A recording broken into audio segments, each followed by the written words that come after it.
استوپر یه قطعه کوچیک که مسئولیت بزرگی داره که در صورت خرابی اگه بهش توجه نشه میتونه به اجزای داخلی موتور آسیب جدی برسونه. دور موتور رو آروم ولی نامنظم، استارت بد در هوای سرد، خاموش شدن ماشین موقع ترمز زدن و فشار زیاد به موتور موقع کولر گرفتن از شایع ترین علائم خرابی این قطعه.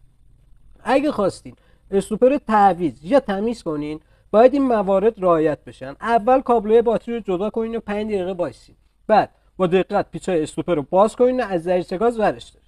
مراقب باشین با حلالایی مثل بنزین یا تینر استوپر رو تمیز نکنین و فقط از اسپری انژکتور استفاده کنین.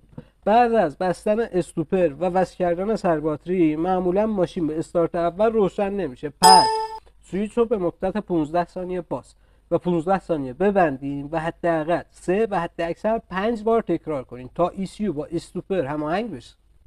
حواستون باشه هنگام نصب این قطعه پیچ‌ها رو به طور هماهنگ ببندیم.